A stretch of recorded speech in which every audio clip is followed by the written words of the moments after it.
Le joli mot du jour, aujourd'hui, aréopage.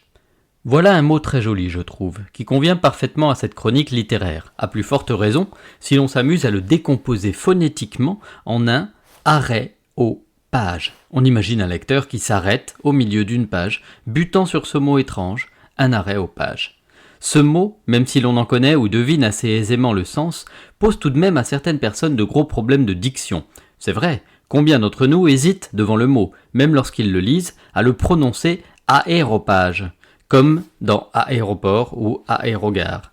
Ce sont sans doute ces mêmes personnes qui vont parler de rémunération en place de rémunération, voire, pire, de crocodile ou cocrodile en place de crocodile. En plus, s'ils ont des origines espagnoles, ils seront capables de dire cocodril.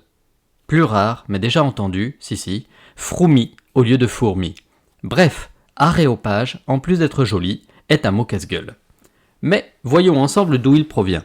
Je suis persuadé que cela nous aidera à mieux le retenir et de fait à le prononcer plus facilement lors de notre prochaine sauterie chez la marquise de la Voussure, lorsque précisément celle-ci aura, en amphitryon digne de ce nom, convoqué un aréopage d'huile, de VIP, de gens du grand monde. Voyez ? On s'approche de sa définition. Suivez-moi, voyons d'où il sort ce mot-là. Aréopage est un nom masculin. Au XVe siècle, on disait aréopage, mot emprunté du latin areopagus, lui-même provenant du grec areios pagos, qui signifie la colline d'Arès. On en revient toujours à ces fichues langues dites mortes, mais avouez que, sans elles, notre langue française dite vivante ne le serait sans doute pas si riche. Cette petite parenthèse pour inciter nos enfants à étudier le grec et le latin au collège, ça ne pourra que leur servir à améliorer leur français. Fermez la parenthèse, ouvrons les guillemets.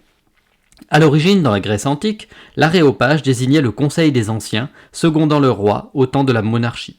Sous l'oligarchie, il formait le conseil des eupatrides, c'est-à-dire les oligarques qui dirigeaient la cité. L'aréopage, le tribunal religieux d'Athènes, siégeait donc sur la colline consacrée au dieu Arès. Et pourquoi là précisément ? Car la mythologie raconte que Aliorotios, fils de Poséidon, viole Alcippe, la fille d'Arès, qui tue alors Aliorotios. Les dieux, réunis sur la colline du viol, jugent le meurtre. Arès est acquitté et le rocher prend ce nom, la colline d'Arès, aréopage, fermons les guillemets. Aujourd'hui et par extension, l'aréopage désigne une assemblée de personnes importantes, compétentes, influentes.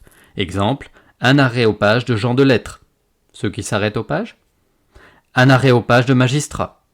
On emploie parfois l'expression « s'ériger en aréopage » pour se réunir en assemblée d'importance. En conclusion, c'est décidé, je vais convoquer l'aréopage de nos auditeurs les plus fidèles et les plus curieux de notre belle langue française pour un prochain joli mot du jour. À bientôt.